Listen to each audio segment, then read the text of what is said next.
Boa tarde, meus queridos. Fala, patroa. Não, aí já não é comigo. Deve ser com a Jéssica, eu espero. Enfim, eu vou colocar isso aqui no meio para não ficar olhando para o lado na gravação. Temos aí cerca de 15 alunos online apenas. Isso é uma pena, porque eu tenho uns 250 alunos, mais ou menos. De qualquer forma, tudo bom, Micaele? Boa tarde. De qualquer forma, vamos dar aula desse jeito mesmo, né? Porque se for esperar entrar gente, eu vou esperar para sempre. Meus queridos, lembrando que essa aula vai estar gravada, eu vou disponibilizar no YouTube depois, vai estar lá no Google Classroom.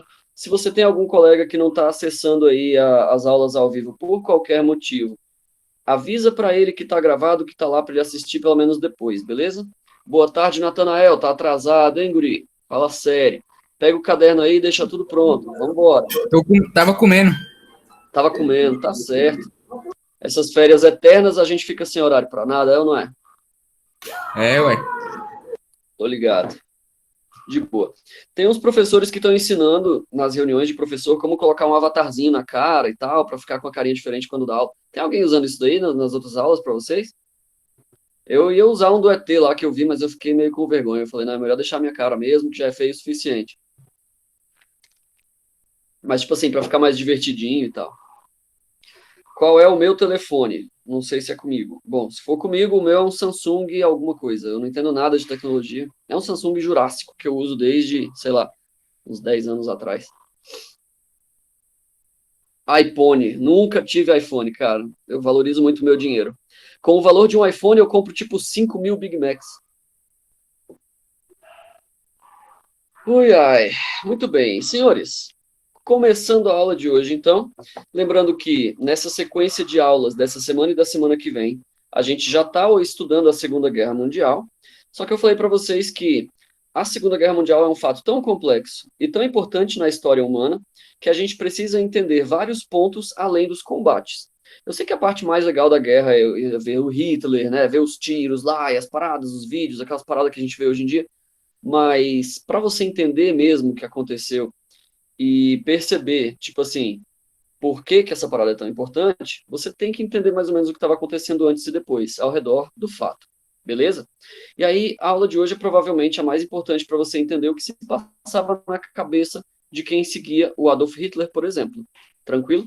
Porque a aula de hoje é sobre a ideologia dos fascistas e dos nazistas lá durante a Segunda Guerra Mundial. A ideologia deles a gente chama de totalitarismo. E o meu objetivo com a aula de hoje é que você perceba qual a diferença entre totalitarismo e autoritarismo. Beleza? Então, para aqueles de vocês que estão aí com o caderno, já pode ir anotando aí esses pontos mais importantes. Ao longo da aula, eu vou explicar esses dois pontos que são o nosso título. Tranquilo? Galera que tá batendo papo aí no chat de iPhone e tudo mais, realmente, iPhone é caro pra caramba. Não se desconcentrem, fiquem atentos, beleza? Prestem atenção no conteúdo que é importante. A gente bate um papo depois. Pois bem, recapitulando a aula passada, então, só para você lembrar o que a gente estudou na segunda-feira. O nosso horário aí é segunda e sexta, as aulas ao vivo, então eu imagino que você tenha esquecido tudo que a gente estudou. Então, só para recapitular. Segunda-feira a gente estudou a crise de 1929. Foi basicamente uma crise econômica que começou nos Estados Unidos, mas acabou afetando o país inteiro, aliás, o mundo inteiro, certo? Incluindo aí o nosso país. A ascensão do Getúlio Vargas, que a gente estudou há algum tempo atrás, só foi possível por causa da mudança de pensamento causada pela crise de 29 que a gente vai estudar hoje. Tranquilo? Pois bem, então, a crise de 29, só recapitulando, ela aconteceu por causa da superprodução. Eu disse para vocês que os Estados Unidos estavam mega empolgados lá com a sua capacidade industrial, estavam empolgados vendendo artigos industrializados para o mundo inteiro, e aí acabaram produzindo muito mais do que o mundo era capaz de consumir, principalmente um mundo que estava se reconstruindo depois da Primeira Guerra Mundial. E aí eu expliquei para vocês que a economia ela depende de um equilíbrio, e é um equilíbrio bem tênue. Inclusive, eu dei o exemplo lá na última aula sobre se o seu pai, por exemplo, se sua mãe fosse uma fabricante de bolos, não sei se vocês lembram disso daí. Caso a sua mãe se empolgasse e começasse a fabricar bolo demais, ia chegar um ponto em que ela ia ter muito mais bolo do que conseguiria vender, e aí ia quebrar. Beleza? Jéssica se lembra. Que bom, pelo menos algum aluno se lembra, isso é bom. Então, esse equilíbrio ele precisa existir. Se você vende alguma coisa, mas começa a vender muito, até traficante de drogas, se você parar para pensar, se ele liberasse a droga para todo mundo ficasse viciado em crack, por exemplo, ele não ia ter mercado para as outras drogas. É um exemplo meio doido esse, meio criminoso, né? Mas também é afetado por regras de economia básicas como oferta e demanda, beleza? Então, mesmo nas piores situações de comércio, como é o caso do crime, essas regras de economia elas valem, porque elas são universais, beleza? Então, mesmo no caso lá da sua mãe, que fosse vender os bolos, se ela produzisse bolo demais, o preço ia acabar caindo, beleza? Quem não lembra da mãe boleira? Pois é, eu uso esse exemplo porque a minha mãe vendeu bolo por muito tempo. Aí, né? Sabe como é que é? Daí, tipo assim, então, quando você produz muito, você acaba sobrando, né? No fim do dia, você não vai conseguir vender tudo, vai cair o preço para aquele bolo não ficar estragado lá no seu armário, né? E assim por diante. E como a economia é globalizada, que é o que aconteceu no mundo no século XX, quando a economia principal, que é a maior, a mais importante, quando essa economia quebra, a dos Estados Unidos, outros países que dependem dele começam a quebrar também. Beleza? E aí, países que tinham sido bombardeados lá na Primeira Guerra Mundial, que queriam construir novas cidades, eu até expliquei para vocês sobre as cidades, como elas funcionavam e tudo mais, ficaram sem um norte, ficaram sem ter para onde ir. Mas, pô, o cara que estava emprestando dinheiro para a gente, que estava ajudando a gente, pá, né, ajudando mesmo a reconstruir, faliu. Como é que a gente vai fazer agora? E aí, nesse exato contexto, começaram a surgir figuras políticas, né, líderes políticos, que ofereciam para as pessoas desesperadas uma alternativa a essa economia capitalista. Beleza? Eu mostrei para vocês, inclusive, na aula passada, uma imagem lá de um garotinho segurando, fazendo uma casinha assim com pilhas de notas alemãs, né? A Alemanha foi o país que sofreu especialmente com essa quebra da Bolsa de Nova York, porque, além de ter sido também destruída pela Primeira Guerra Mundial, ela foi considerada culpada de tudo. Então, ela sofreu um monte de punições e sanções, o mundo inteiro não queria negociar com os caras, eles tinham uma hiperinflação. A inflação na Alemanha era tão grande que valia mais a pena você queimar o dinheiro na fogueira do que você usar esse dinheiro para comprar lenha e queimar a lenha na fogueira. O volume, a quantidade de notas era mais útil sendo queimada lá do que a quantidade de lenha que você ia conseguir comprar com o mesmo tanto de notas. Pra você ter uma ideia, então, o dinheiro não valia nada. É como se fosse o bolo da sua mãe aí, com a superprodução e tal, chega um ponto que não vale nada. Beleza? Então, quais foram os efeitos políticos? As pessoas começaram a pensar, mesmo as pessoas que não gostavam de política, o cara que trabalhava na fábrica, que trabalhava ali na fazenda, todas as pessoas normais, começaram a pensar, olha, o capitalismo falhou. Essa coisa aí de dinheiro, de liberdade econômica, de bolsa de valores, essas paradas aí elas não funcionam, beleza? O mundo tentou arriscar, confiar nisso daí e falhou, não dá certo. Vocês estão vendo aí na imagem que eu estou colocando na apresentação, uma fila de desempregados nos Estados Unidos. Então, quer dizer, no centro da riqueza do mundo, na maior superpotência do mundo, as filas de desempregados chegavam desse tamanho aí, mais ou menos como a gente vê hoje em dia no Brasil. Se você assistir o jornal, você vai ver aí as notícias sobre a agência do trabalhador e tudo mais, cenas muito parecidas com essa daí. A diferença é que nos Estados Unidos, quando isso acontece, isso vai se espalhar para o mundo todo. Beleza? E por que as pessoas desenvolviam esse pensamento de que o capitalismo falhou? Por que elas perderam a fé no capitalismo? Porque as pessoas não entendem direito o que é capitalismo, o que diabo significa essa palavra. Ela é uma ideologia muito complexa, não é fácil de entender mesmo. Quando a gente fala capitalismo, a gente pensa num banqueiro muito rico, usando um terno e gravata, uma roupa muito cara, tem aquele filme lá, Lobos de Wall Street, né, uma coisa assim, que fala sobre investimento e tal, e na nossa cabeça isso é capitalismo. Só que há algumas aulas atrás eu já dei esse exemplo para vocês. Boa tarde, Alan Richard, tudo bom? Em algumas aulas atrás aí eu dei o exemplo para vocês de que um homem das cavernas, quando fazia uma faca de pedra e trocava essa faca de pedra por um pedaço de carne que um outro vizinho dele das cavernas ali caçou, quando eles trocavam essas coisas, isso já é capitalismo. Capitalismo, então, é quando alguma coisa tem um valor capital. Capital é superior, né? É igual uma cidade, capital é uma cidade mais importante, né? Então, quando alguma coisa adquire um valor capital, tipo dinheiro, por exemplo, você tem ali naturalmente um sistema capitalista. Então, quando a sua mãe te dá um lanche, sua mãe faz um sanduíche para você levar para o colégio, Você não tá com fome, aí chega pro teu brother e fala, ô, eu não tô afim desse sanduíche aqui não, você quer? Minha mãe fez, tá gostoso? Pá, só não tô com fome. R$ 2, te vendo por R$ 2 aí. Pô, você vai ganhar R$ 2.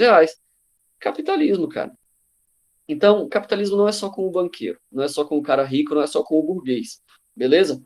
Até a mãe lá que eu usei como exemplo vendendo bolo, tá vivendo plenamente o capitalismo. Só que no início do século XX, quando você falasse ali de capitalismo, as pessoas pensariam automaticamente em capitalismo financeiro. O que esse financeiro quer dizer? Eu expliquei lá na aula passada como é que funcionam as ações. Boa tarde, Alisson. Tudo bom? Seja bem-vindo. Como é que funciona então o capitalismo financeiro? Você tem uma empresa e aí você divide ela em ações. No caso do exemplo lá da mãe, eu disse assim: o seu colega te empresta um dinheiro, ele compra lá uma panela nova, uma forma nova e te dá de presente. Fala: ó, isso aqui é para tua mãe fazer mais bolo. Mas em troca, todo bolo que ela vender, eu quero ganhar um pouquinho do dinheiro.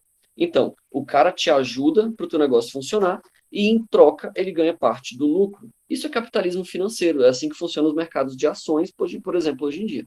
Beleza?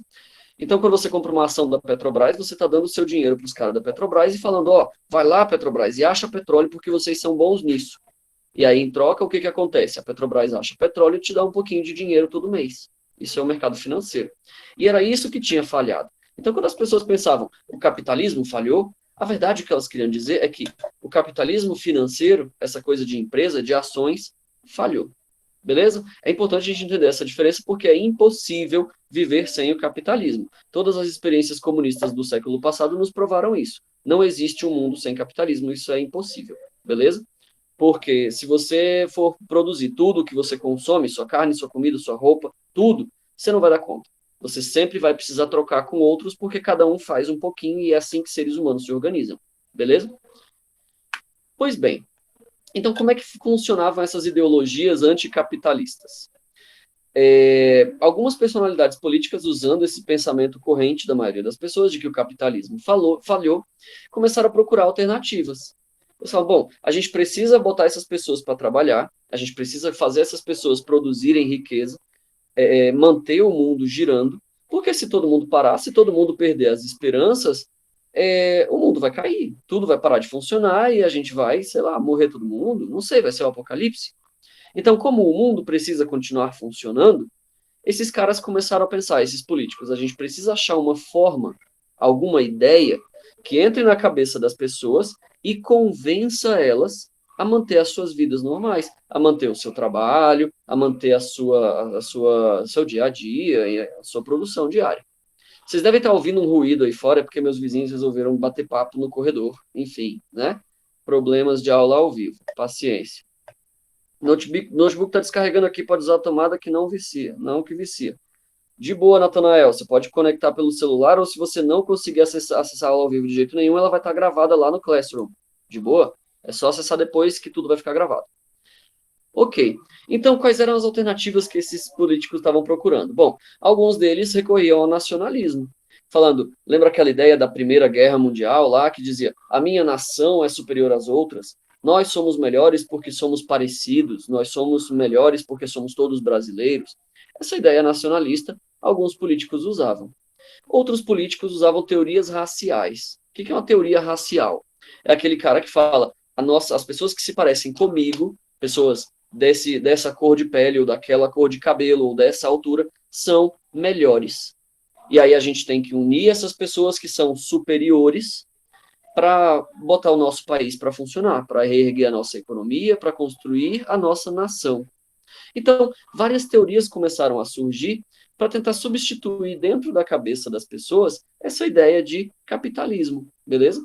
Já que o capitalismo financeiro, de banco, de ações, de empresas não funcionava mais, a gente vai começar então a se ligar na raça, a gente vai começar a se ligar na etnia, vai começar a se ligar na nacionalidade, no nacionalismo, enfim, vamos procurar alternativas, outras formas de acreditar no futuro. Basicamente, o que um político tenta fazer, se você parar para observar com atenção, é oferecer esperança para as pessoas, para que elas trabalhem atrás dessa esperança, e parte desse trabalho ele vai ganhar dinheiro. Tá entendendo? Todos os políticos agem da mesma forma. Se você pensar no Brasil hoje, de 2020, ele se organiza exatamente assim. O governo ele precisa dar um jeito de convencer as pessoas a terem esperanças, Falar, não, brasileiros, vão trabalhar, vão estudar, se profissionalizem, aprendam, se exercitem, vivam bem, sejam saudáveis, porque se você fizer tudo isso, se você estiver vivendo bem, trabalhando, produzindo e tudo mais, o nosso país vai crescer. E é claro, se o país crescer, esse político vai ganhar o dinheiro dele. Tá entendendo como é que é? Então a política nada mais é do que uma estratégia usada para dar esperanças para as pessoas. Porque essas pessoas é que fazem uma nação, um país funcionar. Tranquilo? E os totalitários, esses governos do século XX, eles eram mestres em fazer as pessoas se apaixonarem pelas ideias deles. Quando o Hitler falava, por exemplo, da raça ariana, ele falava com uma paixão, ele tinha um jeito de falar. Na semana que vem eu vou mostrar para vocês alguns discursos do Hitler, e ele tinha um jeito de falar, assim, uma forma de articular as palavras, que as pessoas ficavam apaixonadas. As pessoas ouviam aquilo e acreditavam de verdade. Então, quando ele dizia, o judeu é maligno, nós somos superiores, nós precisamos nos livrar dos judeus, as pessoas elas ficavam apaixonadas por isso. Porque elas adquiriam essa. Agora tem até cachorro latindo lá fora. Puta que pariu. Tá difícil hoje, velho. Esse meu prédio hoje tá difícil. É um curtiço. Enfim, concentra. Então, alguns desses caras, eles eram muito bons em dar esperanças para essas pessoas, beleza? Várias dessas táticas aí, eu coloquei até uma foto aí dos comunistas, porque eles usavam essas ideias aí de igualdade, né, de distribuir as riquezas, né, todas essas ideias tinham como objetivo dar esperanças para as pessoas, para que elas trabalhassem e desenvolvessem a nação. Belezinha? Bom, algumas dessas ideologias anticapitalistas, é importante você lembrar que tanto o comunismo como o nazismo, todas essas ideologias elas são anticapitalistas, beleza? Todas elas nasceram da mesma terra fértil, o capitalismo falhou, essa é a terra fértil. Daí é que nasceram todas as outras ideologias novas, beleza? E algumas dessas ideologias já existiam antes, só que antes elas não eram anticapitalistas. Boa tarde, André, tudo bom? Então, coisas como o comunismo, por exemplo, quando a Revolução Comunista aconteceu e o Lenin lá derrubou o imperador da Rússia, esses caras não odiavam o capitalismo a princípio.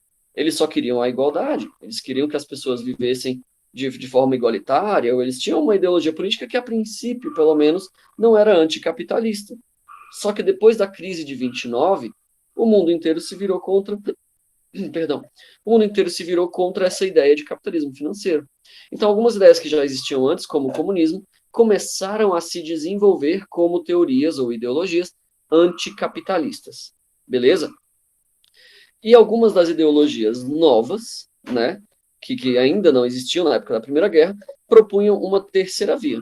Esses caras falavam, a minha ideologia aqui, ela é nova. Ela não é nem capitalista, nem comunista. É uma terceira via, é a via do meio, beleza?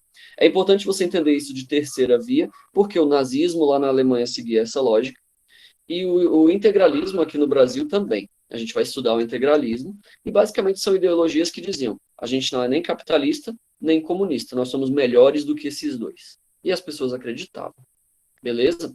Esse cara que está aí na foto é o General Francisco Franco.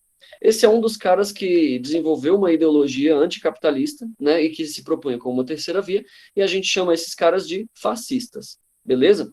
Você deve ver aí na internet, na televisão, muitas discussões, pessoas se xingando de fascista e tal. Ah, fulano é fascista, o Bolsonaro é fascista, a gente coloca na foto não sei o que, antifascista. Olha, fascismo é uma parada bem difícil de entender, não é só um xingamento, beleza? O Francisco Franco, que é esse cara que você está vendo aí, ele é de fato um fascista, beleza? Ele foi de fato um fascista, e a gente vai estudar devagarinho quais as características que enquadravam ele como a terceira via, nem capitalista, nem comunista. Eu sou fascista, beleza até aí? Então, vocês lembram do Getúlio, um cara que a gente estudou aí no início do mês, lá umas 3 semanas atrás? Eu disse para vocês que o Getúlio Vargas ele foi o nosso presidente mais influente de todos. Inclusive na atividade lá que você deve ter feito, tinha umas questões que diziam que ele cometeu suicídio. Sim, de fato. A gente vai estudar o suicídio do Getúlio depois, e é muito incrível, porque até o jeito que ele se matou fazia as pessoas amarem ele. O cara era genial. Ele escreveu uma carta lá dizendo assim: eu dei a minha vida pelo povo e agora tô dando a minha morte. E aí o povo chorava e ficava, meu Deus, que cara e tal. Então, os fascistas, de um modo geral, eles têm isso de falar com a nossa emoção. beleza? Quando Hitler também se suicidou, né? Sim, Alan, a história oficial diz que o Hitler se matou junto com a esposa e os filhos lá no bunker dele dentro de Berlim. Só que tem várias teorias historiográficas, inclusive com boas provas históricas de depoimentos e tudo mais, de que quem se matou lá na Alemanha era um sósia do Hitler, para as pessoas acharem que ele se matou. E aí tem teorias de que, na verdade, ele fugiu para a América. Inclusive, tem gente que acredita que ele viveu na Argentina lá os últimos dias dele, até morrer de velhice. Então, oficialmente, lá no seu livro vai estar escrito que o Hitler se suicidou. Mas tem gente que discorda disso. Beleza? Então, o Getúlio Vargas ele era muito importante, porque ele era um fascista, ele não era nem capitalista e nem comunista, beleza? Ele era a terceira via, vamos dizer assim. E esse cara ele era muito inteligente. Como eu falei, a gente vai ouvir muito falar dele em história, porque muito do que ele fez é importante. E na Segunda Guerra Mundial toda, durante toda a guerra, esse cara é que governava o Brasil. Então, quando os nossos heróis da Força Expedicionária Brasileira, e eu vou contar para vocês sobre eles, sabia que o Brasil foi heróico, né, na participação da Segunda Guerra. Nós mandamos heróis para a Europa, e os caras realmente fizeram coisas incríveis lá. Mas isso é coisa da semana que vem. Foi esse cara aí, esse presidente aí que está no meio da foto maior, foi ele que mandou esses soldados, foi ele que participou e tal, ele nos governava durante a Segunda Guerra Mundial. E ele era fascista. É muito interessante você perceber isso, porque, ideologicamente falando, se você estudar as crenças políticas, o jeito que o Getúlio governava, ele parecia muito mais com a Alemanha nazista do que com os Estados Unidos. Só que quando o Brasil entrou na guerra, o Brasil entrou do lado dos Estados Unidos, porque o Getúlio não era burro. Ele segurou até o último momento para o Brasil entrar na guerra, esperou até o último momento. Quando ele viu que a Alemanha ia perder, ele entrou do lado que estava ganhando. Getúlio era um gênio. Ele não ia colocar o Brasil do lado perdedor da guerra. Tá entendendo? Ele queria que o Brasil crescesse. Então, mesmo sendo um fascista, na última hora lá, ele entrou na guerra contra os fascistas da Europa. E aí a gente vai ver isso com detalhe na semana que vem. De qualquer forma, é importante você lembrar que o cara ele era genial. O Thiago perguntou, poxa, mas se ele não cometeu suicídio, o Brasil seria bom se ele não cometesse o suicídio? Pois é, Thiago. O Getúlio Vargas ele é um cara muito ambíguo. Até hoje tem gente que diz que ele foi o nosso melhor presidente, enquanto tem gente que diz que ele foi um ditador malvado que matava pessoas. Porque a verdade é que ele era os dois. Ele fez coisas muito boas, mas ele também fez coisas muito ruins, sacou? Então, se ele não cometesse suicídio, será que o Brasil seria bom? É difícil de saber. Pela política dele, pelo jeito que ele trabalhava, provavelmente o Brasil teria enriquecido bastante, porque a política fascista do Vargas durante o Estado Novo, ela falava muito sobre industrialização e tudo mais. Só que, ao mesmo tempo, talvez o Brasil continuasse uma ditadura por muito mais tempo se ele não tivesse se matado. Então é difícil saber se seria bom. A Jéssica perguntou aí, por que ele se suicidou? A gente vai estudar isso com bastante detalhe, Jéssica, porque durante o tempo que a gente está estudando na aula de hoje, ele ainda está vivo, beleza? Mas nos próximos capítulos aí, eu vou te explicar direitinho quais os motivos para ele se matar, mas só como um spoiler, basta você saber que o suicídio dele foi ambas uma estratégia e um desespero.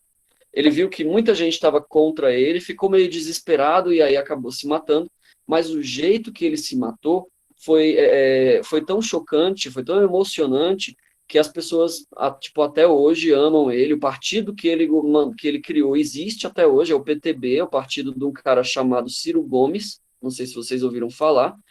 O Ciro Gomes, ele é do Partido Trabalhista Brasileiro, que era o partido, se não me engano, era o partido lá do Getúlio Vargas. Beleza? PTB, PDT, eu não lembro agora direito, mas o partido que ele criou existe até hoje, beleza? Então, ele se matou porque ele ficou desesperado, mas também de uma forma muito estratégica, tranquilo? Mas, do que a gente está estudando hoje, ele ainda está vivo. E aí, durante o governo dele, que ficou conhecido como o Estado Novo, igual está escrito aí, essa era a nossa versão de um governo fascista e era genial, porque ele conseguia desenvolver um governo que era autoritário, igual do Hitler lá, de o Estado mandar um Estado poderoso e tal. Vocês estão vendo a foto aí dele junto com os militares meio mal encarados, assim, né? Os caras meio linha dura. Mas do outro lado, vocês estão vendo aí, o trabalhador tem seu lugar no Estado Novo. Os trabalhadores amavam o Getúlio. Então o cara, ele era mau e ao mesmo tempo ele era amado. Beleza?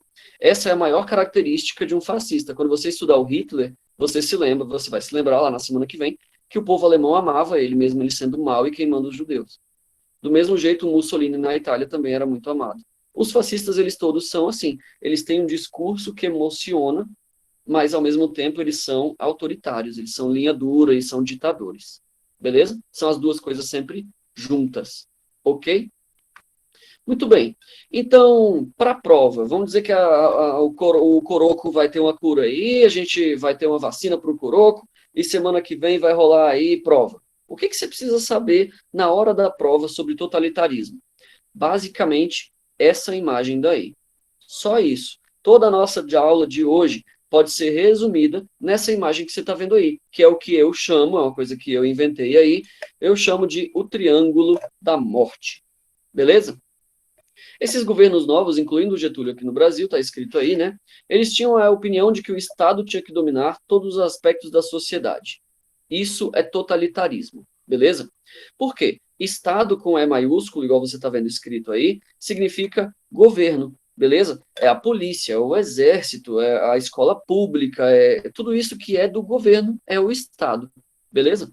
E o totalitarista, ele vai dizer, o cara que é totalitário, ele vai dizer, o governo tem que mandar em tudo, na sua religião, na sua igreja, na comida que você come. Natanael quer participar, beleza, entra aí, Natanael, tá permitido. Então, assim, o totalitário, ele é um cara que ele defende que o governo, ele se meta em todas as áreas. Tiago está perguntando, será que isso seria bom? Depende muito da sua opinião, Tiago. Vai ter pessoas que acreditam que sim, que dizem, não, o governo pode ser composto de boas pessoas, se você achar pessoas boas, competentes e tal, vai ser bom o governo mandar em tudo. Outras pessoas vão dizer, não, isso é muito perigoso, porque um governo que manda em tudo é um governo ditador, né, de ditadores e tal, então é melhor a gente ter a nossa liberdade. Depende muito da sua opinião, beleza? Então, esses governos novos, eles diziam o seguinte, o governo tem que se meter em toda a sociedade. Ah, eu quero encher a barriga de Coca-Cola e Big Mac, eu vou comer todo dia desse jeito até morrer de gordura lá, ter um infarto. O totalitário vai dizer, não, é proibido comer desse jeito. O Estado cria uma lei, não deixa você tomar Coca-Cola todo dia, por exemplo, e você vai ser forte e tal, e trabalhador para tornar o Brasil grande. E aí você diz, pô, mas eu não tô nem aí pro Brasil, velho, eu só quero beber Coca-Cola. E o totalitário vai dizer, não, mano, quem manda sou eu. É totalitário, o governo manda em total, até na sua comida, na sua Coca-Cola, o governo manda, beleza? Isso é totalitário. Então, as três principais características aí de um governo totalitário são essas que estão na imagem, compondo aí o triângulo da morte. Beleza? A primeira característica é o carinha de verde aí. Esse é um uniforme integralista, um uniforme militar verde com o símbolo do sigma. Ele tá olhando para cima aí com a cara de homem superior, bravão assim, né, com o queixo grande e tal. E essa é a figura de um líder forte. Sempre que você pensa em fascismo, vai ter o nome de alguém. E isso é muito louco, porque sempre tem um cara que é tipo o deus da parada. Na Alemanha tinha o Hitler, no Brasil tinha o Getúlio, no Japão tinha o Hirohito. Em todos os países fascistas, totalitários, tinha um cara que o nome dele é tipo, ó, esse cara é Deus. Entendeu como é que é? O totalitarismo sempre tem essa característica. E é importante você lembrar disso daí, porque até hoje em dia existem governos que são assim. A gente vai estudar aí mais para frente o caso da Coreia do Norte, onde as pessoas acreditam que o presidente delas é divino, ele vem de Deus e tal. Então, os caras da Coreia do Norte, eles pensam, ó, caraca, o nosso presidente, ele nasceu num dia em que aconteceu lá um eclipse e Deus desceu na Terra e criou e tal. Eles têm uma imagem de que o líder é superior, ele é divino, ele é mágico, beleza? Então, o totalitarismo, ele sempre tem essa figura aí do líder e tal. O segundo cantinho aí, do lado esquerdo, embaixo, tem um cifrão amarelo. Esse cifrão, você sabe, claro, representa dinheiro, né? O símbolo que se representa o dinheiro. E aí tem a legenda aí que eu coloquei, é uma economia controlada pelo Estado, beleza? Então, quando você pensa aí, acho que eu vou fabricar uns bolos aqui, igual eu usei o exemplo lá da mãe, né? Eu vou fabricar uns bolos aqui para vender. Não, não, não. O governo, ele se mete em tudo. Então você vai ter que falar com o governo e aí ele vai dizer, beleza, eu deixo sua mãe vender o bolo, pode vender. E aí sua mãe vai vender lá Bolo Brás. Tipo, bolos do Brasil, Bolo Brás. Entendeu como é que é? Inclusive a Petrobras, que eu falei, petróleo do Brasil, quem inventou essa empresa foi o Getúlio Vargas. É por isso até que ela tem esse nome, Petrobras. Beleza? Porque é do Brasil, é do governo brasileiro. A economia está na mão do governo. Beleza? Na época do Getúlio também tinha a empresa que produzia eletricidade para o Brasil inteiro. E o nome dela era Eletrobras. Olha que criativo, né? É tudo Brás, porque é tudo do Brasil. Tá entendendo? Aí tinha lá o canal de rádio que passava os programas para o Brasil inteiro e tal, tipo a Rede Globo hoje em dia, né? O principal canal do Brasil. Adivinha o nome? Pois é, Rádio Brás. Pois é, Rádio Brás era um negócio e tal. Tudo está na mão do governo. Não existe alternativa da economia que não esteja na mão do governo, entendeu? Então, se a tua mãe lá do exemplo fosse fazer os bolos para vender, seria bolo ou Brás, e assim por diante. Tranquilo? Porque vai estar na mão do governo. Que criatividade. Pois é, Alan. E essas paradas existem até hoje. A Petrobras está aí, você tem o posto da Petrobras para abastecer o carro aí até hoje. E aí a terceira e última característica, então, do totalitarismo dentro do Triângulo da Morte aí, é um governo autoritário e militarista. Aí eu coloquei uma imagem aí do Recruta Zero. Se você não conhece o Recruta Zero, entra na internet, pelo amor de Deus, e escreve aí no Google Recruta Zero. E aí procura as tirinhas, porque são excelentes. É um cara aqui do Brasil que faz os quadrinhos desde que eu era criança, não é coisa nova, e é muito engraçado, é muito legal. Então na foto aí vocês estão vendo o sargento aí gritando com o recruta. Apesar de essa ser uma brincadeira, né, de ser uma tirinha, uma coisa assim, a gente sabe que militar é meio assim mesmo, né? Militar é aquele cara que é linha dura e tal, vai pra cama, moleque. Eu não sei se algum de vocês aí é filho de militar, se tem pai aí que é polícia, que é do exército e tal. O meu pai é sargento do exército e foi a infância desse jeito, né? O meu pai abria a geladeira assim, eu falava, pai, deixa eu beber refrigerante, pai, me dá refrigerante. Ele olhava pra mim e falava, não, vou beber água. Era um negócio assim, os caras são maus, sabe como é que é? Então, os governos totalitários, eles geralmente são militaristas. Sempre vai ter um militar e tal, entendeu? Então, aqui na foto anterior eu coloquei o Getúlio aí, do lado dos dois militares, grosso, né? Pois é. Então, sempre vai ter o militar ali ao redor, beleza? Porque esse governo ele tem que ser autoritário. E ninguém é melhor do que o militar para ser autoritário, grosseiro e tal, aquela coisa ali de manter a linha dura, beleza? Então, os militares sempre são muito importantes num governo fascista. Essas três características aí formam o triângulo da morte: é o líder forte, a economia ligada no Estado e um governo autoritário e militarista. Beleza? Lá na prova, se você se lembrar dessas três características, eu te garanto que você passa na prova, porque todas as questões vão ter a ver com isso daí. Belezinha? Ok.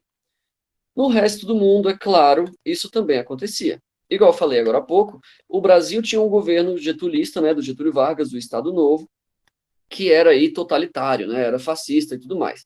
Na Alemanha tinha o Hitler, que todo mundo conhece, mas existiram outros governos que não são tão famosos assim e que eram totalitários do mesmo jeito. Eu coloquei foto de três aí para vocês, coloquei foto de três exemplos aí para vocês, mas existem vários outros, beleza? Então, do lado esquerdo aí no vídeo, você está vendo o Stalin. A gente já falou dele há algum tempo atrás, e nessa época, no século XX, depois da crise de 29, o comunismo da Rússia se tornou uma forma de governo totalitária, beleza?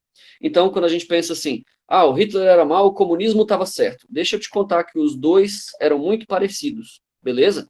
Claro que um era de esquerda, outro era de direita, mas a princípio ambos eram totalitários, ok? O Estado se metia e tal. Os dois tinham o triângulo da morte, igual eu coloquei aí, como característica. Então, tanto o Stalin comunista quanto o Hitler nazista lá, ambos tinham o triângulo da morte nos seus governos, beleza?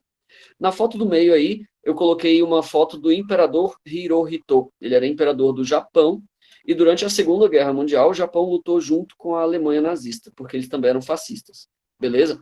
O Hirohito é esse cara bem do meio aí, que tá virado para a câmera, com as duas mãozinhas assim, o vestido de roupa militar. Vocês podem reparar que o grande líder fascista geralmente tem essa aparência meio fardado, meio militarzão assim, esse jeito meio, né, militar para passar autoridade.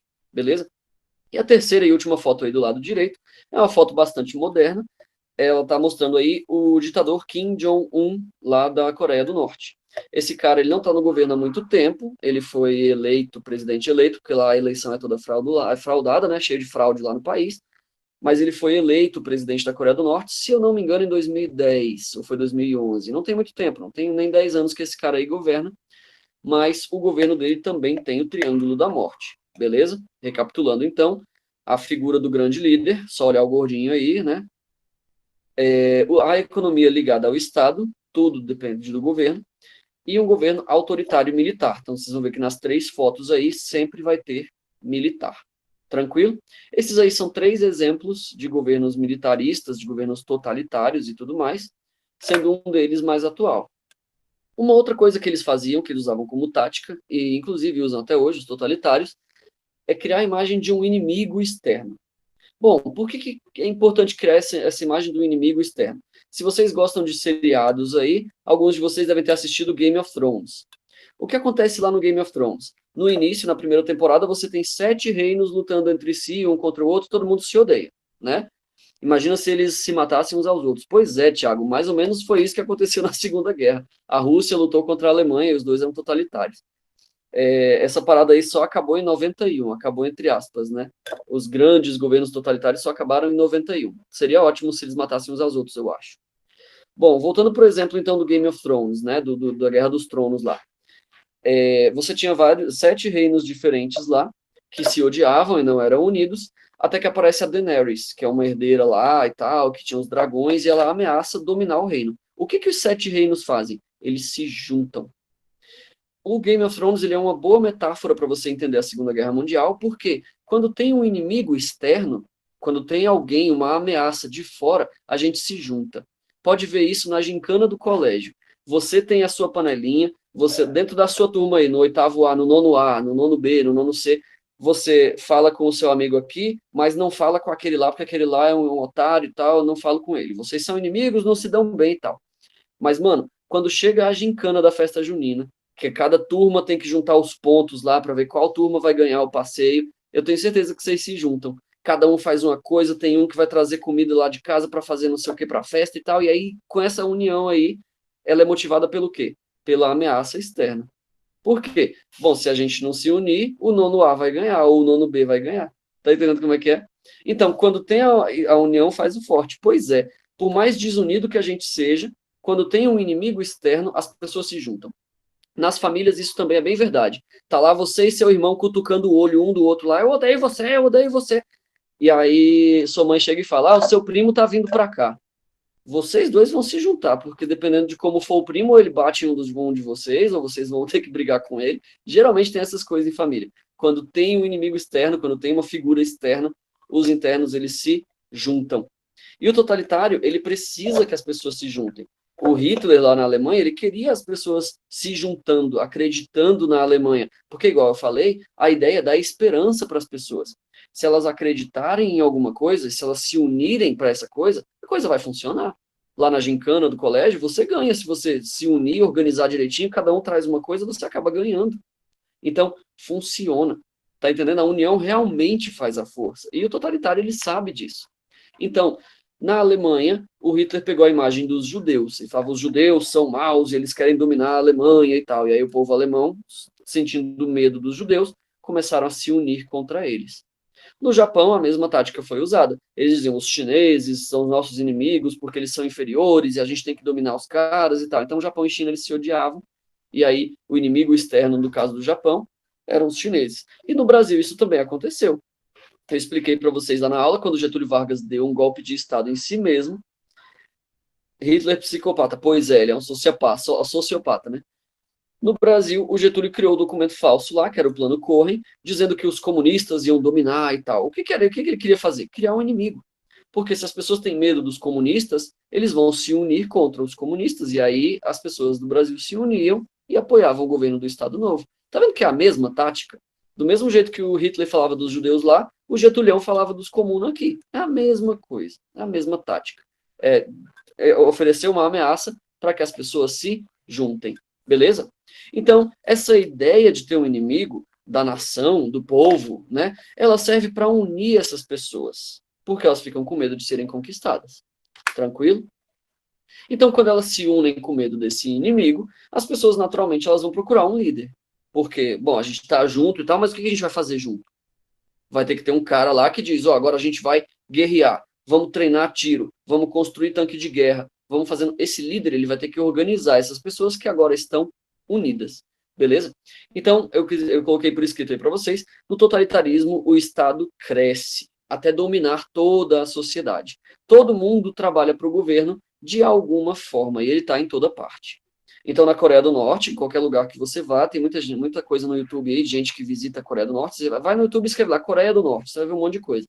Tem gente que viaja para lá, e no quarto do hotel onde você vai dormir tem a foto do presidente, igual tá aí na foto aí, a foto do ditador. Aí você vai comer num restaurante, tá, lá em cima da mesa tem a foto do ditador. Ele tá em todo lugar. Entendeu como é que é? Porque é totalitário. Beleza? Então a galera se une, o líder aí, ele articula essa união e começa a liderar essa galera em todos os aspectos da sociedade. Eu coloquei uma foto do Hitler aí saudando as pessoas, né, com a saudação aí levantando o braço, e a multidão atrás, todo mundo obedecendo o cara, todo mundo de fardinha e tudo mais. Esses caras, eles conseguiam ser muito amados, porque eles faziam as pessoas se juntarem. Belezinha até aí. Vocês estão com problema? Estão indo muito rápido? Tá tudo tranquilo?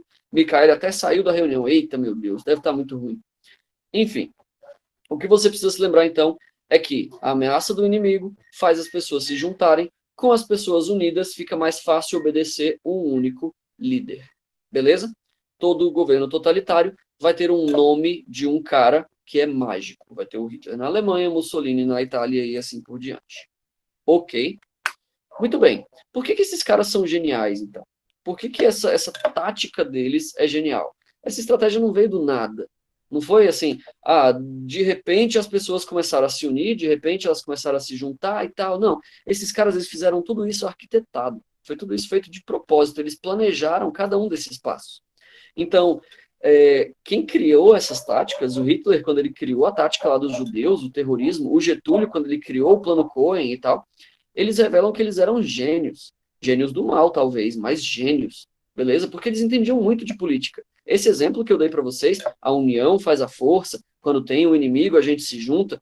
Por mais que a gente saiba disso, não é todo político que entende e segue essa estratégia. Você vê o Bolsonaro, por exemplo, se ele fosse um pouquinho mais inteligente, ele estaria tentando juntar as pessoas ao invés de gerar todas as discussões que ele gera, por exemplo, com o caso da doença aí. Quando ele sai lá no público sem a máscara, vai gerar um monte de gente discordando. Tem gente que vai falar, mas é só uma gripezinha mesmo. Do outro lado vai ter gente falando, não, mas não é só uma gripezinha e tudo mais. E essas pessoas vão começar a discutir. Qual é o problema? Discutindo, elas estão desunidas. Se ele fosse um gênio do mal, talvez, igual aí o Getúlio Vargas, ele estaria procurando formas de unir as pessoas, ao invés de separar elas. Tá entendendo? Então, é genial você usar essas táticas. E aí, nesse mundo que estava perdendo a esperança no capitalismo, na liberdade e tudo mais, essa era uma estratégia de muito sucesso. Funcionou muito bem e se espalhou pelo mundo todo. Vocês estão vendo um mapinha aí? Esse mapinha é de hoje, de 2020, beleza? E depois ia dar aglomerações. Pois é, não é? Quem é que sabe, né? A gente vai discutindo. Tem gente que defende um ponto, tem gente que defende do outro. Então, Bolsonaro é um burro do bem? Pois é. Será que é melhor ter um burro do bem ou um burro do mal? Ou um gênio do bem ou um gênio do mal? É difícil, né, Paulo? É esquisito escolher, né? Os dois. É complicado. É difícil de julgar. Política nunca é muito fácil de entender. Sacou como é que é? E no fim, será que a gente precisa de um gênio do bem? Ou será que a gente precisa de um burro do mal ou um burro do bem? O que será que a gente precisa para governar a gente, né? É importante você ir estudando história e política para entender mais ou menos quem é que você quer que te governe, tá entendendo? Nesses países verdes aí, as pessoas, no mapinha aí, os países verdes, incluindo o Brasil, as pessoas dizem, olha, eu prefiro ter liberdade do que, falando em gênio, eu só penso no Einstein. Alan, eu acho que o Einstein não seria um bom governante, não. Ele não ligava muito para a política. Inclusive, ele fugiu do Hitler. Ele foi morar nos Estados Unidos quando aconteceu a guerra. Os países verdes são países que defendem liberdade, democracia. Eles falam, não, eu prefiro votar no líder de vez em quando, mudar e tudo mais. Beleza? Eu prefiro discutir, discordar e ser livre para poder fazer isso. Por outro lado, nos países roxos aí do mapa, vocês vão ver na África, na Arábia, na China, na Rússia, todos esses países roxos aí do mapa, as pessoas comuns, elas respondem, não, eu prefiro que o governo mande em tudo mesmo. É melhor não ter liberdade, porque aí, se o governo for bom, o país vai funcionar. A gente não perde tempo discordando, a gente se une de uma vez e faz o país funcionar. Então, só para você ter uma ideia, essa ideia aí de totalitarismo, de autoritarismo, ela é uma ideia que funciona tão bem que até hoje metade do mundo ainda acredita nela. beleza? Metade do mundo hoje ainda prefere viver dessa forma autoritária do que com muita liberdade. Beleza, queridos? Esse aí é o final da nossa aula. Se você tiver dúvidas, eu ainda estou online aqui por mais 5 minutos, eu posso voltar a slide se você quiser e tudo mais. Vou interromper a gravação para não ficar muito grande o vídeo. Lembrando que nós temos plantão de dúvidas nas segundas e terças. Você pode acessar lá e me perguntar qualquer coisa sobre qualquer conteúdo. Beleza?